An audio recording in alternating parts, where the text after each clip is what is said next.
Hello, everybody, and welcome to the Steelers Sanctuary podcast. I'm the host, Dave Ribeiro from SteelersSanctuary.com. With me, as always, is David Korub, and I'm excited to announce a couple of new members of the Steelers Sanctuary family. We've got Leanne Lohman and Bob Quinn, and we hope to have Zach Franciscus at some point. He's not feeling good today, so he won't be with us, but maybe on a Thursday show we can get him on. Guys, welcome to the Steelers Sanctuary podcast. Thanks for having us. Thank you. All right. I wish it could be under better circumstances. The Steelers are coming off of kind of a bad loss to the Indianapolis Colts. Before we get into that, though, let's talk about the James Daniels injury. This offensive line has been decimated all since training camp, really. It seems like James Daniels is on IR, according to Jeremy Fowler, out for the season. That's the third Steelers offensive lineman down for the season. What are your initial reactions, guys? Leanne, why don't we start with you? How do you think they get past this one? Ouch. I mean, this is, we thought coming into this season, we'd done all this work on the offensive line and we were going to have this depth, these better players that we'd clearly been lacking since Ben Roethlisberger was still a player. And so to watch like guy after guy go out with an injury is crushing. And then you're looking at Spencer Anderson and Mason McCormick stepping up to fill in, until Isaac Seumalo comes back, which is hopefully this week. I thought it was interesting that, Spencer Anderson spoke to the media today after practice, and he said that he felt more comfortable playing on the right side. So he was glad he got moved there in the game. So I thought that was interesting. I don't know that the PFF stats necessarily agreed with that. His grading wasn't great, but he said he felt more comfortable there. He said Isaac Seumalo came up to him and told him he looked more comfortable there. So I hope that if it does mean that they have to be out, if he's over on that right side, that he feels better. But I mean, it's hard to discount what a huge loss Daniels is. I mean, most veteran, player on our offensive line, and just a consistent, steady performer, particularly against the run. And I think we really saw the residual effects of not having him. Yeah, and you feel bad for the player. He's going to be a free agent at the end of the season, and this is going to be his big payday. Guards nowadays are making 16 to 20 million. Yeah, and that's what the kind of payday deserving of it. Well deserving of it. Absolutely, with no chance to prove himself. Yeah, it's absolutely. Really bad. It's a tough loss. Bob, what do you think? Well, I hate to see it for Daniels because even though I had joked, although before the season started, that he might be the worst player on our offensive line, and that wasn't a bad thing. At this point, he was really the best player on the offensive line because, Dan Moore's Dan Moore. Broderick's had some ups and downs. Spencer Anderson filling in for Isaac wasn't great. It wasn't terrible. He was okay. I really like Mason McCormick, the idea of seeing Isaac and Mason McCormick for the rest of the season. I kind of thought Mason would overtake Daniels late in the season, but I hate to see it. He was a good player for us. He earned his 3 years, $24 million. I don't think there's any way the Steelers were going to pay him to come back with drafting Mason McCormick. But, I hate to see it. He seems by all accounts a good guy. He's played very consistently. He hasn't had a bad season for us. A couple of bad games here and there, but overall, and it's a guy we probably could use if we want to be competitive. I mean, honestly, as long as it's Mason McCormick and Isaac is back, I'm excited to see Mason McCormick because I actually think we might be better in the run game with Mason. I don't think we'll be as good in pass protection without Daniels. You could make the argument James Daniels was their best offensive lineman so far this season, right? I mean, he's been that good. I agree. Easily. What do you think about Mason McCormick, Dave? I like Mason McCormick. I hate the situation that we're coming into here. Yeah, but look, we were kind of due for this to happen. Like, we've gotten lucky the last couple of years. If you think about it, the way our O-line has stayed mostly intact the last couple of years, I knew we were due sooner or later to start having a bunch of injuries on the O-line, and here we are. It's unfortunately come to fruition. But I like Mason McCormick. The only positive thing out of this whole thing is that it's right in time for us to get Seumalo back, or pray hopefully we get him back, right? Supposed to be this week, I believe. So at least we get him back while at the same time losing Daniels. Because could you imagine if we did not have? I mean, you saw what happened yesterday without either of them in there. not so great. But then again, it's chaotic. You're throwing a bunch of new guys in there, trying to gel together. This is going to be a rough for a little while now until these guys start gelling together. It's going to be a rough road ahead, honestly. Dave, we don't have to worry about rotations anymore. Yeah, nobody's got a choice. Healthy bodies. That's right. Literally. Looks like we got a user question or a chat question. Oh, yeah. Oh, I didn't even notice it. Could the line be better run blockers with Isaac and Mason McCormick or Spencer Anderson? I don't know what you guys think. I think they could be better with Isaac and Mason McCormick. I've seen enough of Spencer Anderson. He's a good fill-in guy. But, the other two, Agreed. yeah, we could be a better run line. I think Mason is probably a better run blocker. The only thing I worry about a little bit, if they end up, if Isaac's back, I worry about this less. But if it's Anderson and Mason in the lineup next to Broderick, I think Broderick got himself into a little trouble a couple of times trying to be the leader. And I mean, the penalties, and he was jawing. He was always the guy after the huddle. He was jawing. He was doing whatever. And in a very young line, yeah, Broderick is the first-round pick. He probably is the leader. We know Dan Moore isn't going to fill that role. But I think it's even more crucial that he comes back because Mason McCormick has a little bit of wild man in him, from what I can tell. And I could see us maybe picking up a couple more of those after the fact 15-yarders that could hurt the offense. It's definitely possible. Godly, and I'm sorry. Just say that vocal leader's been what's missing on that offensive line all along because Isaac Seumalo might be that lead by example guy, and Dan Moore is definitely got a lot of praise for like stepping up and helping these young guys. Despite competing for his job, he's been praised over and over again by the coaches. But they're missing that Marquise Pouncey or somebody who's going to jerk guys into shape on that line that hasn't been there for a few years. And, I don't know in that group who it is. It's certainly not, I don't think Broderick Jones is ready for that responsibility. Maybe he is like a leader and he'll grow to that level. That would be awesome. But I don't know that he's there yet. I mean, that was kind of why they drafted these guys, Zach Frazier, Mason McCormick, Troy Fautanu, because these guys were known to be leaders, with their college football teams. And that's what the kind of guys they were looking for. So I think we could definitely see these guys step up in some kind of leadership role and become more vocal. And look, it's trial by fire for these guys. I mean, they're getting plugged in early, and in a way, it's really good for long term for these guys. So it sucks that we lost Daniels and we've had to deal with Seumalo and losing Fautanu, but at the same time, with Mason McCormick and with Zach Frazier, this is kind of good for them, for their development. So this could end up being a good thing.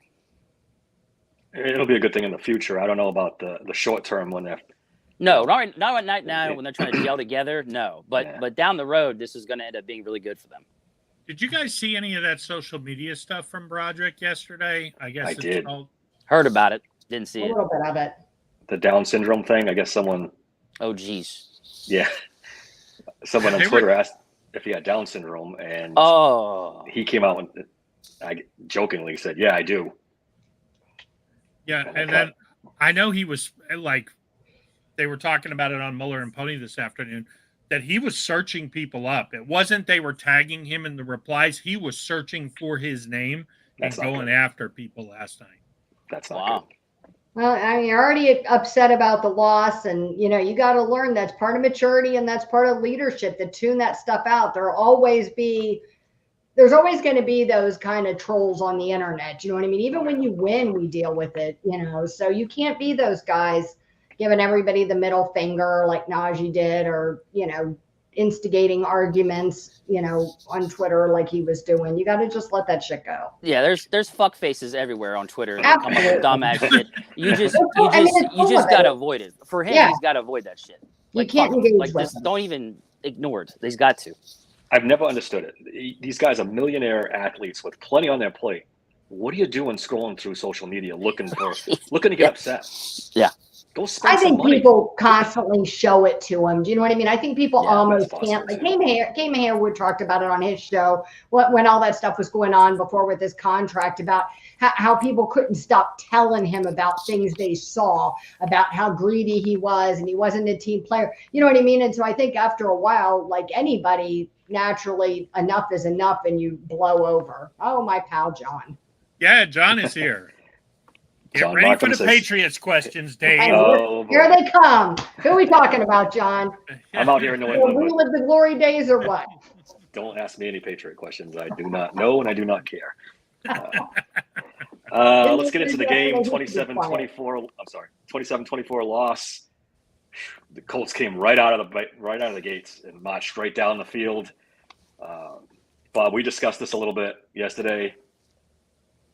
Shane Steichen seems to have Mike Tomlin's number and has this defense dialed in. Yeah, we were talking about it last night. I don't know if you guys realize this. I mean, the Colts blew us out last year. They essentially blew us out of the building to start, but really nice comeback by Justin Fields that fell short. And then he was the offensive coordinator in Philly when we got stomped 2 years ago, and they put up 35 points. I mean, I know I saw in Belichick when he was on the McAfee show, he was talking about, I could call Mike Tomlin's defense right now.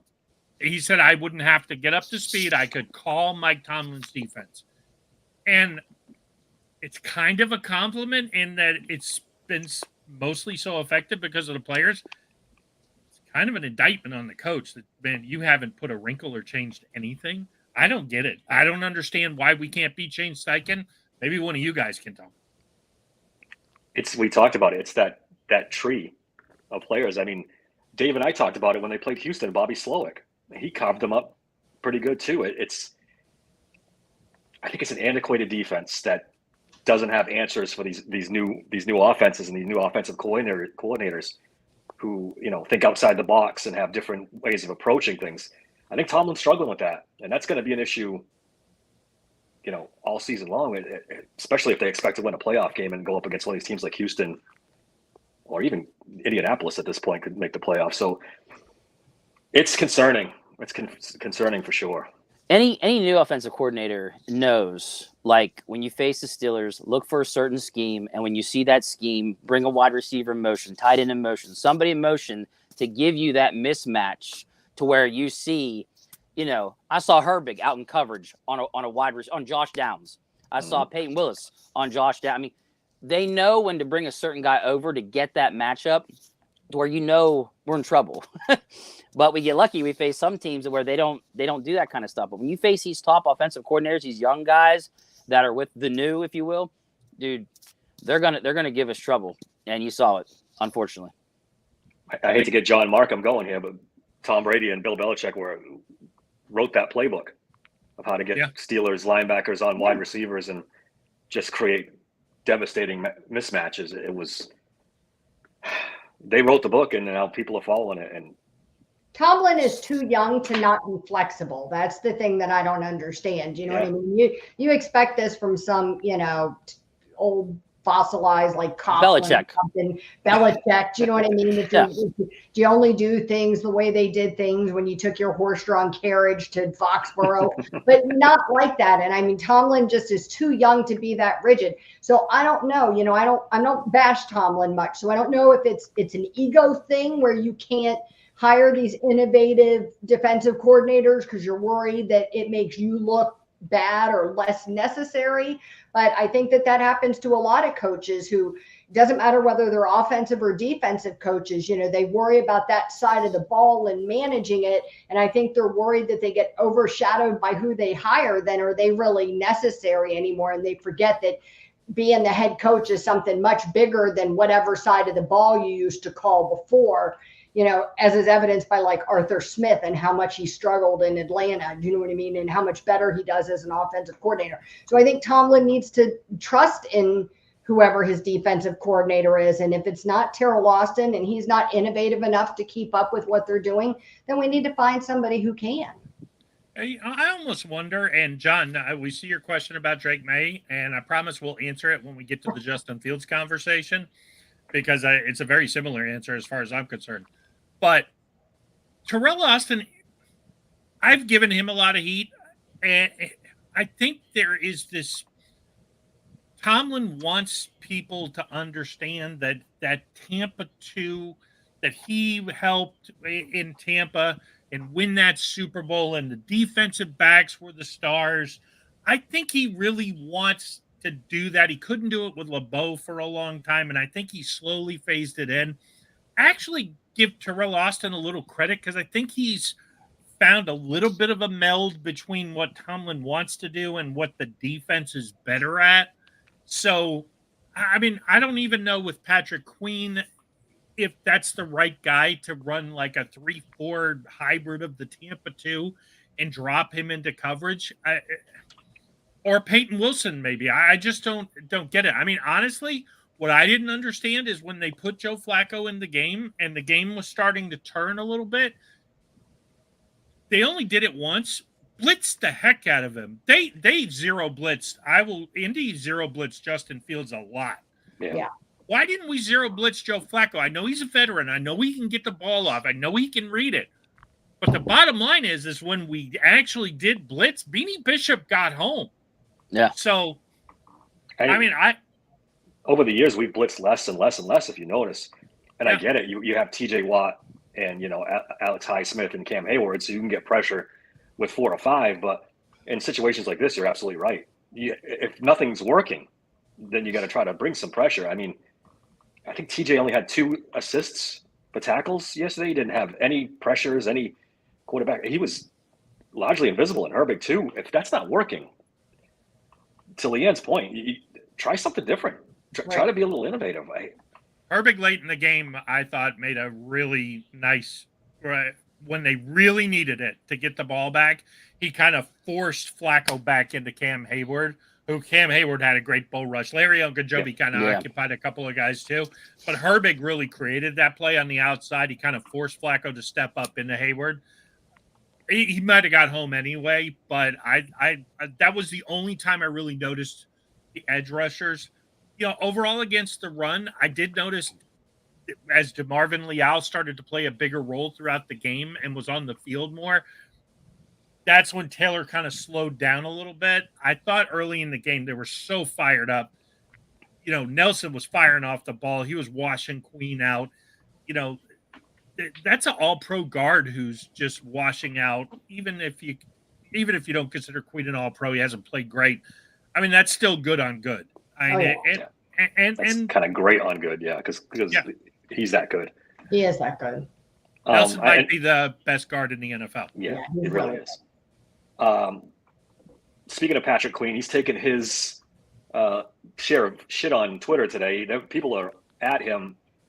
I'd like to go back and watch the All-22 before I pass judgment. I know the Colts ran the ball really well, and there was a couple coverage things that we saw. I don't know if it's just the money they spent on Patrick Queen, the money they spent on that side of the ball when they were already the highest, paid defense in the league, and then they just spent all their free agent money that way. But Patrick Queen's going to have to do a lot to earn the fans around here, because right now it's not looking good for him so far. Well, if you watch some of the video of him from yesterday, you'll see that some of his tackling was piss poor. And the effort on some of it was not very good either. I don't know. He got the shit kicked out of him a couple different times on run plays where he just got ran over. It just didn't look good. It was very reminiscent of last year when our linebackers were trying to make tackles and getting ran over by the Ravens offensive line. He didn't have a good game, but I'm not going to harp on it because he's had some good games too. So I'm not ready to want this guy out of Pittsburgh or anything like that. But overall, he did not have a good game. John Edborg in the chat brought up Queen is playing lost. He does look a little lost at times. Yeah. You got to remember, this is a new defense for him, a new team. It's only his 4th game. I saw the one touchdown where Queen came over, and I don't know if it was Joey Porter he was chewing out. There was a corner he was chewing out. I didn't catch the number on the touchdown. Yeah. And you could see he was frustrated. I also think we're asking a lot of Queen because you got a thumper in a Landon Roberts who you're wanting to play in the rundowns, and you got basically a speedy coverage guy in Peyton Wilson, who's a decent tackler, to play in the passing down. So when teams cross it up a little bit like they did in the, first of all, I only thought Queen and the rest of the defense really played bad for about a quarter and a half. The opening of the game, once they got to 17-0, it kind of settled, at least from the run game perspective. I know Taylor did have one good run in the second half. Yeah, but that's when Anthony Richardson went out, right? And that's what the Colts were using Anthony Richardson as a runner and making the Steelers a little bit confused on defense on who they should focus on. And I don't think it's a coincidence that when Anthony Richardson went out, the run defense got a little better. Yeah, I don't think so either, because the RPOs are significantly harder to deal with. Yep. I don't think, to John's point about taking the green dot away from Queen, I don't know who you would give it to. I mean, I don't think you can do that. I would rather have hit on him. I think that's really premature. Do you know what I mean? For sure. I mean, that to me is really premature. I mean, look, we had you have guys sometimes in leadership positions, and I think taking that away from them and giving it to somebody else is almost counterproductive. Do you know what I mean? And rather what you're trying to tell absolutely. This guy, you've given him big contract. We need to work on fixing whatever the issues is, because the issues on the defense yesterday was not like just Patrick Queen and nothing else was wrong. Do you know what I mean? So they made some adjustments at halftime, which I was glad to see, but it just felt like it wasn't enough. Well, just like what Bob said, like on that play, that touchdown play, he was upset because somebody didn't get their assignment. There was something there. So it wasn't necessarily his fault. There was a lot that wasn't his fault, but he had his hand in it at the same time. But you're right. I wouldn't take the green dot away from, not yet. I mean, who are you going to give it to? You want to give it to Atlanta Roberts? So how about Peyton Wilson, a rookie? Right. No. And you want to take Atlanta Roberts off on passing down. So then what do you do? Right. He was trying to be a leader. I mean, 4 games is not enough. You know what I mean? To take that away from him. And even and just for you guys who don't know, even when Roquan Smith came to the team, and he did make Patrick Queen better. I mean, how could you not be better playing next to Roquan Smith, by the way? But the dot was on Queen still, even with Roquan Smith there. So he's a smart, heady guy, and I think we got to give him a little bit of a break. I know we paid him a lot, but it's only been 4 games. And I kind of made this point on social media, and I'm sure we'll talk about this some more later. If this was the worst game we play this season, if this was the Tomlin game, and unfortunately sometimes in seasons there's been more than one, but let's just say this was it. If this was bottom, guys, it wasn't really that bad. The defense played as bad as it could be. Justin Fields kind of showed us something. And, barring some stupid mistakes, we had a chance to win the game. Didn't it take Cole Holcomb a little while to adjust as well? That's a good point. Yeah. Signed him? Yeah. That's a good point. Yeah, it did. It did. I was going to say, I could have sworn it took him a little while, but once he got dialed in, he actually started being very effective. I think Fields took a lot of unnecessary heat on social media too after this game today, that was unnecessary. We talked about this earlier. I don't know if it's the guys that, carry the torch for Kenny Pickett or Mason Rudolph or Russell Wilson, and they're just going to never be happy with anybody else that goes on there and makes people so negative. But I felt like some of the people I was reading comments from must not have even watched the same game. Like, was he perfect? No. And he admitted that he made mistakes. You know what I mean? Lifted his leg. He should have stopped looking. He should have watched for the ball. I mean, he admitted he made mistakes. And I think that that's good. And he's got to grow too. I mean, this is all new for him. And so I felt like a lot of the criticism for a guy that really was instrumental in helping us get back in that game and even having a shot at winning it, it was a bit harsh. I mean, what the hell are people looking at? This is the first 300-yard passer since Ben Roethlisberger. Yeah, I don't know. He ran for 2 touchdowns. Forget how bad Kenny Pickett was. I mean, don't get me started on the wide receivers. I mean, what do you people want? Justin Fields is pretty much all the offense. Look, in 12 games, Kenny Pickett had 390 or better passer ratings. 3. Justin Fields in 4 straight games has a 90 or better passer rating. Yeah. There's no comparison. The Pickett lickers need to shut the fuck up. Like, just shut up. Honestly. And now for John's question, just to jump in for a second, Dave, this is exactly why New England should put Drake May in, because it can't. I mean, no offense to Jacoby Brissett, I like him, and if he was our backup, I'd be happy as hell if he was our backup. But you got to see what you got at this point. I don't mind that they sit a rookie quarterback. I think it's a good idea. The Patriots' offensive line is not very good, and let a veteran quarterback deal with that for a little while before you bring your rookie in. I think it depends on where you feel like the rest of your offense is. Like I thought 2 years ago when we had Kenny and Mitch, I thought it made sense to sit Kenny and start Mitch. Do you know what I mean? I wasn't confident Kenny was going to be ready. I thought maybe I wasn't even confident he was worthy of a first-round draft pick. So I wasn't real sure he was going to be ready to go at game 4. So I thought maybe giving him some time would help get him this, increased skill set he needed to play in the pros. And, unfortunately, Mitch just wasn't able to do enough to win anything. So.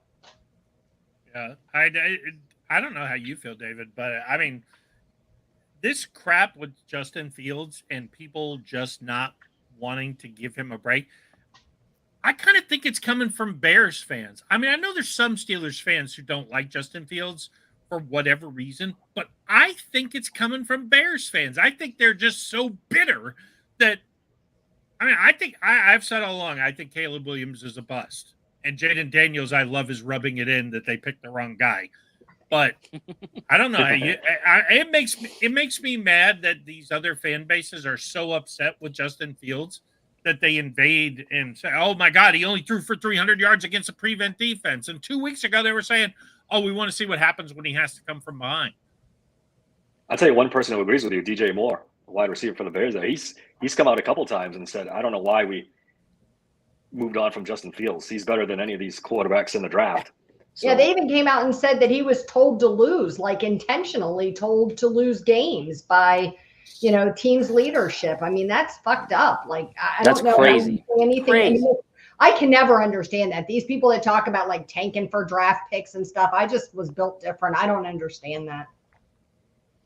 I would say too, there was a shot when Fields had scored the third touchdown. And I remember this distinctly because I remember how I couldn't remember seeing this since Ben and Bruce Arians.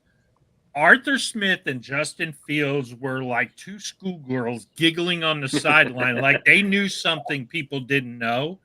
And you could just tell how much fun those two were having together. I'm not saying Russell Wilson wouldn't, get along with Arthur Smith and all that stuff.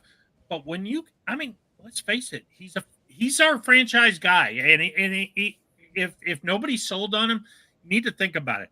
The 37-year-old guy who can't get on the field with a calf injury is not the franchise. Right.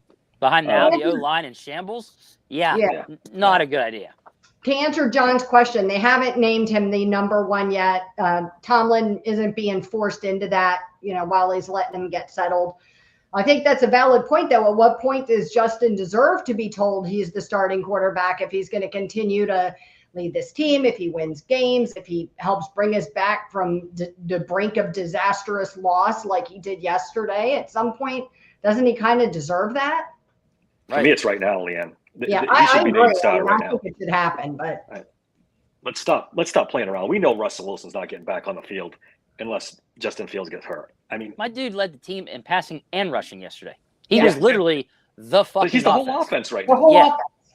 Like, are you going to put a 30-something-year-old guy with a bad leg behind this offensive line and expect anything? It's ridiculous.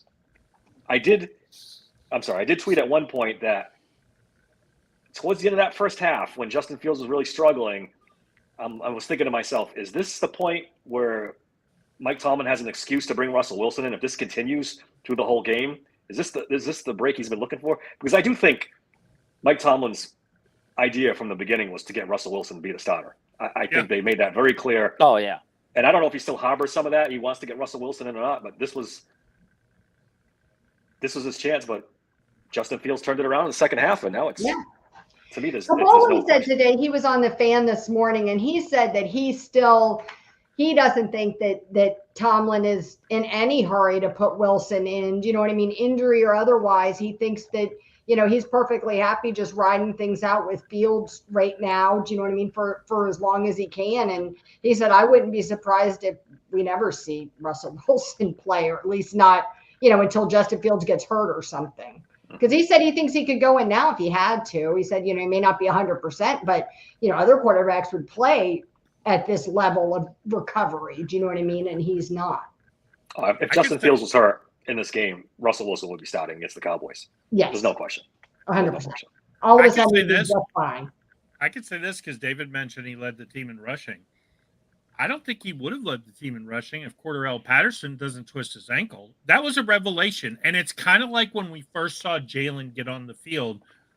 I don't know what it is with Najee, and Zach's not here, so we can say this. Although Leanne loves Najee too. Leanne loves I was gonna say, too, you guys are part of the Najee hive. Yeah. Be careful. And overall, I like Najee, but throwing bags of shit to doorsteps and you talk bad about Najee. I poked that hive before. It's not pretty, Bobby. Dave's poked that hive like so many times. I can't even. I'm in tears right now. Oh, the one thing I don't understand though is why is it that Cordarrelle just the holes are the same when you look at it, and But one thing I noticed about Najee is, and it shouldn't be like this, and I really wish, and I chalk this up to some coaching here, he looks for that tackle and to go around the end way too much. I think if he would just hit those, because Patterson did all his damage between the guards and center, which I think is the strength of our line. And he would pick and choose and a little shift, and all of a sudden, he's 2 yards past the center, and then he picks up 5-7 more. I think what we saw Najee, and again, I don't think it's he doesn't have the ability. I just think he picks the wrong hole. And I really wish he had a coach from the beginning. And look, there were no holes in 22 and 23 to run through. I get it. But I really wish he had a coach who just say, just do what Jalen does. Run into the hole. And if you only get 1 yard, at least it looks good. Now, this is not me speaking. This is a Colts linebacker. Did you guys see what Zaire Franklin said about Najee on Twitter? Calling him soft? He deserved it. He gave the finger to the freaking entire stadium. I mean, you can't talk shit till you beat ass. Everybody knows that. I learned that in like Little League football. You don't start talking shit until talking on the field if you want, but not to the fan base. Come on, man. Yeah, not smart. That's some Bush League crap, man. You can't do that. I think a lot of the shit that Najee does get is because he was a first-round pick. Yeah. And he's the a running expectation. What's that? And he's a running back, a first-round pick running back. Exactly. Yep, exactly. And you could still draft a running back in the first round like Jahmyr Gibbs, but that has to be special. Like special first, special talent. It can't be a grinder. I mean, if Najee Harris is drafted in the second round, he's everybody's favorite running back. Yeah. Because I think he gets used incorrectly in Pittsburgh a lot. I don't know why they never watched film of what he was done with him, at Alabama. Do you know what I mean? And I don't know that I think he's always used correctly in Pittsburgh. I think they want to have these plays and then there's interchange these Legos of running backs. And, when you look at teams that really use their running backs effectively, do you know what I mean? There's different plays for different running backs. And Najee is that kind of guy that's going to drag guys behind him and pick things up. And do you know what I mean? He's never been the guy that's going to pick up 60 yards. I mean, that's just not who he is. They were hoping he's probably the next Derrick Henry when they drafted him. That's really what they were hoping. And he's not. He's not that. He's bad. He's just not that guy. And I think that they did him a disservice his first couple of years in Pittsburgh. And Matt Canada was terrible and didn't know what he was doing. And then you had Kenny Pickett. And I think it made him look even worse than what was going on. And so people turned against him. Mm-hmm. I also think that Najee doesn't always present himself as like the most friendly, lovable guy. And I think that works against him. I think he's a lot like me, and he has kind of a thick exterior, and I think he rubs people the wrong way sometimes. And in Pittsburgh, we want you to be like everybody, be like Alex Highsmith and humble and gracious, or mean as shit like Debo. You know what I mean? There's we love both. There's no, but the in between guys. No, you're right. He's very standoffish with the media, with people in general. Like he's just. I don't know. He's just very different. Yes, he doesn't want to talk to anybody. 100%, I can relate. Like it would be me if I played a professional sport and I had to talk to these assholes that were going to ask me the same stupid questions in the locker room every week. I would be the same way. So I get it, but I get also why it turns fans against him. Yeah, like we know he's a good running back. He has 3 straight 1,000 Yeah. yards seasons, right? But Angry like at the running same back time, for- we know those are yards. He grinded out and grinded out. He doesn't have a lot of that burst. To John's comment there, he's good, but he's not worth the first round pick. They should have never taken him with the first pick. The one thing I will say about Burst, because I do think he has more this year than he has in his first two years, first 3 years when he lost weight. Yeah. That screen pass to get us down for the last touchdown. Number one, I thought he was more hurt than he let on, because let's face it, at the beginning of this week, he's walking around with his arm in a sling. Everybody acknowledged that. But that was a heck of a nice run, and I really thought he turned on the Jets. I thought he was going to go for a minute, but the safeties were back, and they were going to get him. But, yeah, no, he's not Jalen. He's never going to be Jalen. He's not that kind of running back. And I think if he thought, honestly, I used to say if he would run like Bettis and just, between the guards and the tackles, because, for those of you who remember, Bettis was a 15, 20-yard, especially at the end. That's about all he could get. But early in his career, the bus could take it to the house. I don't know if you guys saw the Baltimore game last night, but Derrick Henry, that run, I'm oh my God, he's 30 years old. I was like, where did that come from? First Derrick play of the Henry's a game, freak. wasn't it? Wasn't it first play of the game for them? Yep. Just took it to the house, 86 yards. It's He's incredible. different. He's just different. He's different than everybody. He is. And I don't think it's fair to compare anybody No. to him. Do you know what I mean? That he's just something special. Yep. Where do we go? Let's transition to Joey Porter Jr. I wanted to talk a little bit about him. I think this was his worst game as a pro by far. I think at points the Colts were targeting him a little bit, going after him. Not saying I've lost any confidence in Joey Porter Jr., but this is one where you just rack it up to having just a bad game. Yeah, Do you think he took a step back from like where he was at the end of last year? I think you might be right. Dante Jackson is outplaying him. He Clearly. really is. I'm a guy who did not like that trade. Did not like Dante Jackson. I thought he was washed, and he's proven me wrong. He's been fantastic. He's looked good. I will say this about Joey. I don't think he's taken a step back. Pittman wasn't a good matchup for him last year, and he wasn't a good matchup for him this year. And let's face it, if that first play of the game, because if you watch it, he probably shouldn't have been so aggressive going for the interception, but he had that read. And if he makes that play and catches that interception, yeah, of course it's a different game. Dropping the interception in the end zone too was really crucial. But there were times where Pittman was just beating him like a drum. I mean, you almost wondered like, hey, stop having him follow Pittman and just play it straight. Yeah, agreed. He struggled. There's no doubt about it. George he struggled Pickens, against Josh Downs too. Josh Downs killed everybody. Everybody struggled against him. But Joey struggled against him and Pittman. It was both giving him trouble. Yeah, and I see John asked a question about Warren. Just real quick, John. Jalen Warren had a hamstring. He wasn't supposed to play at the beginning of the year. They kind of played him a little bit. He re-aggravated. He didn't even dress for this game. We probably won't see him for 3 or 4 weeks. When we do, I expect to see the regular Jalen. Now, He definitely hasn't been himself. Like when he wasn't earlier, he was clearly playing through this hamstring injury because he wasn't himself. Yeah. This is the kind of injury that could be a nagging thing all season. That scares me a little bit. That's a tough injury. Yeah. I hope they give him the rest he needs to be fully healthy before. Yeah, because we're going to need him for that second back Absolutely. half of the season. Do you know what I mean? I'd almost rather have him sit till then if we knew when we got him back week 10 or whatever it is, he's going to be at 100% or close to it. Definitely need him ready for Murder's Row. There's no doubt. Yes. I got to tell you, the kid we brought up from the practice squad, 33, his name escapes him. Yeah. Shempkin. The carry he got, he looked good. He was 5 yards, boom, blasted it up the middle. I'm sitting there thinking when they put Najee back in, I was like, leave the kid in, let him run. I mean, I said sometimes those guys are hungry. They come up from the practice squad, they get off their couch or get an opportunity, and they're really hungry. And so some of those guys surprise you. We had a guy like that linebacker a couple years ago, just 2 years ago or whatever, that came off his couch. Yeah. Oh, no, Miles Jack.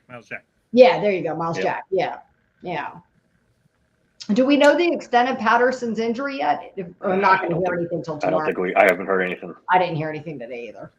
Yeah, I think with the twist. If he can't go, whew, Yeah, if it's a high ankle, I mean, that could be really bad. It'll be Champlin and Ward. We'll be getting some time back there, probably. John Edberg said, take a look. Warren is listed with a new knee injury, not hamstring. I think they're kind of funny with those designated when they say injuries. I wouldn't take that as a Bible. I think it's probably, hopefully, it's the same thing and not something. It's always this way with these Yeah. guys. They're always weird with these injuries. They are. It's true. Because everything they've talked about is soft tissue, and the knee is not soft tissue. So. Right. Yeah. No, I mean, let's hope.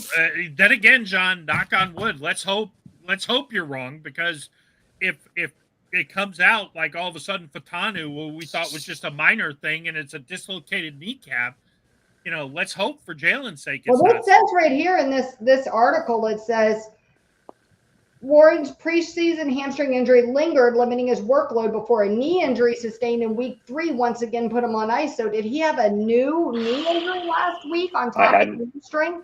I thought it was just a hamstring. Maybe we just didn't see it. But yeah, I must have missed that when we did the injury report last week. Our bad, John. Our bad. Out with a knee. And Jennifer, that's a good point about Champlin. I understand. I mean, the guy came up off the practice. Yeah, I mean, I with the offensive line having a bunch of shuffling and then him and then it's still Justin Fields, only his 4th game. So yeah, that stuff was going to happen. Let's talk about the end of the game a little bit. I know the bad snap, and we're going to talk about the bad snap and everything. I still think, sorry, Leanne, Najee not stepping out of bounds was the biggest play of that drive. It's just inexcusable. It's 2-minute drill. The first thing in the 2-minute drill is get out of bounds. Yeah, I don't know what he was thinking, and he's not a rookie. Nope. And that was a bullshit error. I think they missed that call, because yes, you might be right on that fact, but yes, he stopped, and he looked like he was going to try to turn upfield and get some more. And I get it, because let's face it, you're 12 yards away. Right. The first down marker. So at 4th and 12 is not a high percentage play. So I don't fault him. But the Colts guy, I mean, he drove right through him, drove him out of bounds. I think the refs should have stopped the clock. The fact that he ran up and said, "Oh, yeah, no, we're running." I mean, I'm sure there's some crazy thing if you're going backwards or whatever. Like, hey, we got a benefit of a call for that last year, I think. Maybe there's a crazy rule on it. But personally, I think they missed a call on Najee. Should he have gone out of bounds? Probably.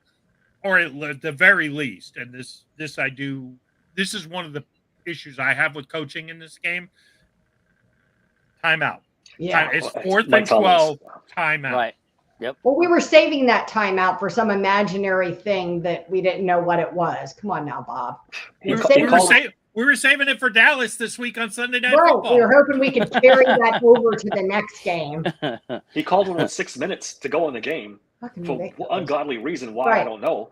And then he doesn't call one on 4th and 12 when bail your player out. You made a mistake. My husband said yesterday, one thing I hate is the Steelers never make it to like close to halftime with all 3 timeouts. He's like, you always call somewhat like one early in like the first quarter or the early in the second quarter. Like for some stupid reason, you call a timeout and then you only have 2, because we're talking about getting the ball back close to half. He's like, you never have all 3. Because there's always confusion with them. There's confusion of something, whether it's frustrating, but it happens all the time with Steelers. Yes, on both sides of the ball. And it shouldn't happen. I tweet it out every game, guys. Mike Tomlin hates timeouts because he burns them like he doesn't want them. Yeah. He just calls them, and it drives me nuts. And at the end of halves and games, they're out of timeouts almost always. John Edberg brought up my sore subject with me. Tomlin's red flags are comical now. At what point does someone come in and say, we're hiring someone to stand next to you for challenges? It's almost like a kindergartner at this point. I thought they did. Have somebody up top. What if he does fire that person? Because they're not any better. That's what I'm saying. Who's up top saying, you know what, this is a good idea? Is it like somebody from the other team like taps into our headsets? Who is telling them this is a good idea? Infuriating. You're on the couch watching, you're like, seriously? And if you're watching the game, some of the challenges, like yesterday's challenge with that wasn't even really that close. I It mean, wasn't. I get it. JPJ jumped up and was like, "Oh," but I think he got sold, and when he should be sitting there, like you guys are saying, talking to somebody in the headset. Hey, are we going to challenge? Are we going to challenge? He reacts to the player's reaction. When they react, he goes off that a lot of times. You It seems can't like do that. I You could be completely cannot do wrong. that. It just seems like if they throw a fit, he does it, and it's just And like, dude. I'm sorry. They might be just embarrassed they gave up the first down or whatever, and they just want to claim that. But I don't know. There was a play the series before where Najee Harris had the first down, clearly on a 3rd and 1, and he didn't use his challenge flag on that. Keeps it in his pocket, and then, and obviously, it's just John picked a scab there. Yeah, which by the way, on that 4th down call, I mean, what the heck are we doing? I saw Trey Essex tweet this out. What the heck are we doing in shotgun on 4th and inches? I mean, oh yeah, dude, I was pissed when they did that. Stupid, just so stupid. And Archuleta, he said, well, if he'd cut back, it wasn't a bad play because if he cut back, he would have had 3 yards. I was like, okay, how about just fall forward? Tom Brady used to do it. Right. It's a very dumbass play because you just turned it into a 6-yard run instead of 4th and inches. Like, that's why it's so dumb. Like, I don't know. When people, I don't get it. But is that the one where I think it was Ryan McCollum was out there as an extra offensive lineman? He whiffed completely. And that's another thing. Again, to you guys' point, why are you getting so tricky? Why are we bringing in a guy this is his first game for the Steelers this season? You put him in the game as an extra tackle to make a key block. What are we doing? It's 4th and 1, a 3rd and 1. I think they thought Mason was so effective last game doing that against the Chargers that it was just plug and play with any offensive lineman. And that guy ain't Mason McCormick. I mean, he didn't. I mean, Mason McCormick looks for contact. He can't be on a football field and not hit somebody. And no offense to McCollum, but I mean, come on, he's not an NFL starter. What's he been in the league? Like 3-4 years. He's been with us a couple of times. I know. Yeah. Isn't he? He's a center. They've got him lined up at the end of the line of scrimmage. It's mind blowing. I just know why we don't have something consistent, that works for that, because every time we try it doesn't work. How about the tush push? Come on, only the Eagles do that. I'm like, no, that's not true. Other teams it's not true. Too. It's bullshit, and we can do it too. And I mean, it's ridiculous. We used to be able to do it with Ben Roethlisberger. Yeah. Right. He was like virtually immobile at the end of his season. He was like toting around a cement statue. We haven't run a straight sneak though since the Atlanta game. Remember when they had that 4th down and Fields kind of flubbed it? Yeah. But he had picked up a couple during that game. Yeah. So I don't know why they're all of a sudden intimidated by it. Right. It's very strange. I think I saw somebody on social media say when the Steelers are 3rd and 1, 4th and 1, they don't have a play that they're confident in. It feels like that. They don't. And I don't know why. You've got one of the best running quarterbacks in the league. Yeah. You've got, when they're healthy, two very good running backs, and you don't have a play. It's almost mind-boggling.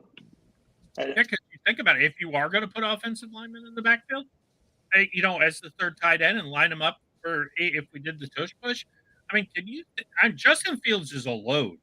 And can you think? I mean, he's way bigger than Jalen Hurts, and then you got Najee and an offensive lineman behind him pushing. Mm-hmm. Right. I don't see how you could stop that. I really don't. Especially Zach Frazier, I think is like Kelsey. I mean, I don't want to say he's Jason Kelsey 4 games into his career, but I think he's got that kind of blocking style where he can hold his own and throw people around. He's already shown that he can. So why not? Speaking of Zach Frazier, the other gaffe on that last 2-minute drill drive is the bad snap. I think we've kind of gotten to the bottom of it. We were talking about earlier. Justin Fields took responsibility. He said he lifted the leg to go and decided to take one more look around. I could have sworn it was on Zach Frazier. But there's a video out, and I don't know if they videoed it right after he got touched, but it makes it look like he wasn't tapped at all. Yeah, that's what I told Bob last night. But there's more video that shows that it was actually a tap. Yeah, and what happens is I saw it today on social media. is Fields, and I don't think he meant to do this, but Fields lifted his leg, and McCormick looks in the backfield and clearly taps Frazier. But there's still a second or two where Frazier is like, I'm not 100% sure, but then he snaps the ball. And I know Fields took ownership of that. McCormick's a rookie. It's a loud environment. You're driving. You know, do I love that Zach Frazier now has had a bad snap in every game that's at times really cost us? And this time, I hate to say it cost us the game because there were so many mistakes. Yeah. Right. I mean, yes. It's a lot of mistakes. Yes, second and 22 was not great. It was bad timing, but it wasn't the only mistake. It's also still better than Mason Cole's like 17 bad snaps a game for the entire season. So you know, the kid is a rookie. Do you know what I mean? He's still adjusting to the NFL, and everybody's still adjusting to Arthur Smith and Justin Fields. And so I think there's a lot of adjusting going on. So you know, they're going to need to get this out of their system right now. I'd rather before we get to murderer's row, like David put it. There's a difference between a bad snap and not knowing how to snap. Yes. Mason Cole did not know how to snap. That's a good way to put it. Yeah. And Zach Frazier's not even in that stratosphere of bad snapping. No. It's just a couple mental errors more than anything else. Right. I wouldn't even call it a bad snap because he hit Fields in the face mask. Thank God he's accurate. Yeah, right. Yeah. And regardless, you know, I don't know whether it was really, you know, what Fields said about looking away and he shouldn't have and all of that. I appreciated him taking the ownership for it. Do you know what I mean? And he's being a leader. Being a leader. Yeah. I mean, Absolutely. I think that's what he's got to do. Oh, man. Pete Rose died. Oh, jeez. It just popped up on my phone. Wow. Oh, my gosh. Wow. Yeah, Dikembe Mutombo died earlier today. Yes. Brain cancer. How old was Pete Rose? Does anybody know? He must have been in his 70s, right? Yeah, he was. I think he was in his 80s. Who? He might have. Was he yeah. already? Wow. Rose, I think, is 80. Did I see 83 or 84 or something like that? Sad. I didn't even know Pete was sick. Yeah. I didn't either. Yeah, Mutombo too. Yeah, Mutombo. That's a blow. I didn't know Mutombo was. I didn't know he had brain cancer. I heard that this afternoon on my way home. They must have kept that private for a while. Yeah, I don't blame them. No, that's a shame. I can't get off this podcast without talking about the wide receiver room. No. Okay. It drives me crazy, guys. Bobby. Okay. And what's making it worse is Deontay Johnson's going off in Carolina with Andy Dalton as his quarterback. With the Red Rider, baby. You knew it was going to happen. Didn't everybody know this was going to happen? I mean, it just seemed like written in the stars. Do you know what I mean? For Deontay to go somewhere and go off. Yep. Yeah. Do you know he has more receiving yards than all the other Steelers receivers combined, not named George Pickens? Combined. Combined. It's. I know. At this point, though, he was such a. I mean, from addition by subtraction, we wouldn't have Dante Jackson. I mean, that's what I think. Yeah. I mean, in a vacuum, you're absolutely right. Yeah. But when you replace him with Van Jefferson, who I think I saw today online, is on pace for 158 yards receiving. That's ridiculous. It's embarrassing. Yes. It's inexcusable. I mean, it's just. I'll say this. I was not sad we got rid of Deontay Johnson. I wasn't his hater as much as some people were. Do you know what I mean? I thought he had some negativity, but I also thought it got blown out of proportion by certain members of the Steelers media named Jerry Dulac. So I thought that was bad. But I will say that I thought we were better parting ways. I think sometimes things get so negative, there's no repairing it, and you just need to part ways. And so that was a good thing. And I was glad for the addition of Dante Jackson. But I was a little bit miffed. Don't understand why we didn't bring in a real wide receiver. When we signed those depth pieces, that's what I thought they were. And then, you know, season's creeping closer and closer, and we're not. And I knew we were never going to sign Brandon Ayuk. So why are we still talking about this? And then there's nobody. So. And now who even do you go get? DeAndre Hopkins? Oh, I mean, I wouldn't mind it. I wouldn't mind it either. They're not going to. Does anybody really believe that's going to happen? Devontae Adams, I guess, is the guy to open pro. I'd love that, but I don't think they're going to part ways with him. I don't see that happening. To me, it's always going to be on the price. Like I don't know. The Steelers have always coveted their draft picks. I just it's one of those things. I don't know what they said they price tag. think they've got enough in this room that they can make do, and No by way. God, we're gonna make do. No way. Darnell Washington had more yards than the other wide receivers not named Yeah. Pickens. Like that's wow. Why can Darnell Washington do that shit? How can he leap like that? There is I don't know. He's a freak, for physics in college, because how can that man move like that? That Can we is get him more unbelievable. involved? I wouldn't Yes, mind please. seeing more of that. Yes, Yes. please. More hurdles, please. One thing I will say about Washington, and Kaboli says this all the time, although he's much healthier this year than he was last year. Last year, I know Kaboli was constantly saying that guy can barely walk. His knees are so bad. But it seems like Andre the Giant sized. it seems like if I'm on third down, I mean, I don't understand why it's 3rd and 5. Hey, Darnell, go stand in the middle of the field and put your hands up, and we'll throw it to you. I was thinking. I swear it's funny you say. I was thinking the same thing. Like, dude, on 3rd and short, what are we doing here? Like, I know. I know my mom said she was watching the game, and she said when he caught that touchdown, and she said, why don't they just have him stand in the end zone in like every game and like put his arms up, and he's taller than everybody. I'm like, right. I mean, it sounds simplistic, but in the red zone, he should be one of the number one targets. Should be a monster in the red zone, an absolute monster. And it's not even that he's taller than everybody else, which he is. He's just flat bigger. I mean, you know, they call him Mount Washington for a reason. He's as big as a tackle. I mean, it's crazy. I mean, I think he's 6'7", 280. Yeah. That's what they list him, which probably means he's close to 300. 300, yeah. Yeah, so I mean, John, I'm sorry, John Edberg on the chat said they need Dan Moore more than ever. Christ help us. You're absolutely right. We do. Right? That's a sad, scary thing.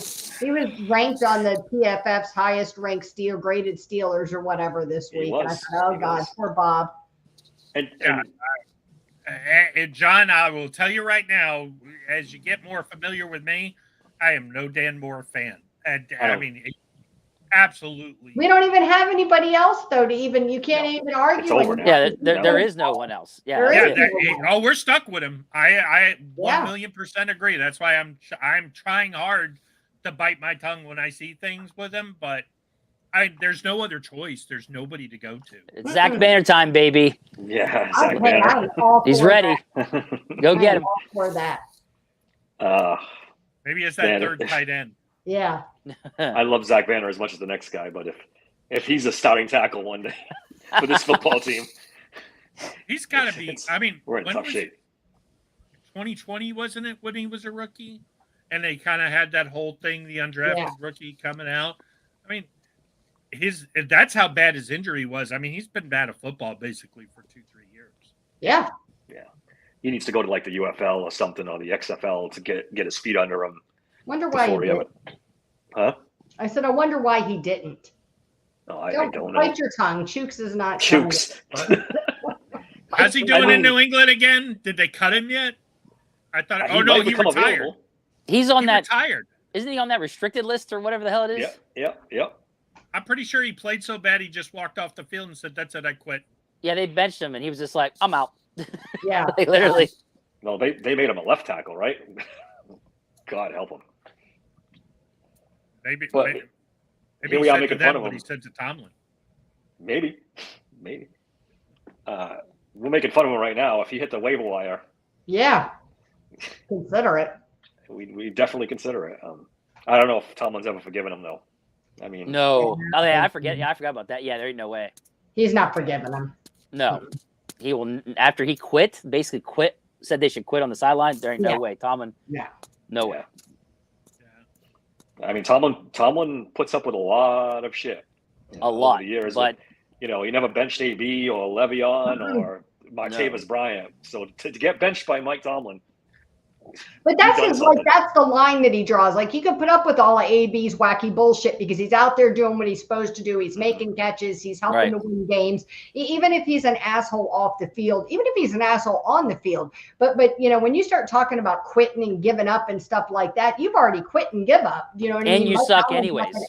Yeah, and you're not that good. You're not AB. So, offensive lineman. So why are you here? Do you know what I mean? He's never Yep. going to forgive that, and he shouldn't. And he shouldn't. So to wrap up here, how do we feel about this team at 3-1, 4 games in? I mean, if you'd have asked us before the season, right, 3-1 would have been perfect. Coming off that loss, it kind of took the shine off the team a little bit, especially the defense. Defense looked leaky. I think it was just in time because I really thought our first test was going to be. Dallas was the one I was kind of looking at all along, and I think having an angry defense that wants to go, and let's face it, Dallas's running game is ridiculously bad. Yeah. And it gives Joey Porter a real nice matchup to redeem himself right off the bat with CeeDee Lamb. I don't know if I want to see him facing CeeDee Lamb coming off a bad game. We're uncomfortable now, are we, with that? I definitely don't want Dante Jackson on CeeDee Lamb. That's a physical mismatch. That's a physical mismatch. Yeah, that is a mismatch. But Dallas is beat up, and I'm sure we'll break down this game on Thursday. But they've lost some defensive players. Yeah, they're a hurting team. It's a good time to catch the Cowboys, I think. Yeah, losing Lawrence and Micah Parsons is rough. Yeah. I agree with Bob that if we have to lose, I think losing now, you know what I mean, is preferable to later. Do you know what I mean? I never think that long stretch. I'd almost rather get it out of your system kind of thing somewhere in the first 4 games and see where those weaknesses are. Because I think otherwise you get this false sense of, being, undefeatable. And that's just not reality. Do you know what I mean? Everybody has weaknesses. So I think it gives us an opportunity to self-reflect, to realize that they're not invincible, and to work on fixing whatever those weaknesses are. It was exactly what I was worried about going into that game yesterday. I thought we'd win, but I did really think that we might struggle more than people expected, because we tend to play down to teams like that. We get, overly cocky, and we play down to people and we lose to them. And so I was afraid that, it would be close. And so I hope that this helped to show, expose some of those weaknesses, especially on the defense. I mean, it doesn't matter if you're the highest paid defense in the NFL, you know what I mean, if your play calling is an issue. So I hope this sends them back to the drawing board a little bit. Yeah, and one other thing I'll add is that I'm really looking for George Pickens to have a huge game this week, because after what Malik Neighbors did to Dallas, I think Pickens has the ability, and we saw, let's face it, the Giants are Malik Neighbors, and Darius Slayton's okay, Wan'Dale Robinson's okay. Wan'Dale Robinson's probably better than anything we got.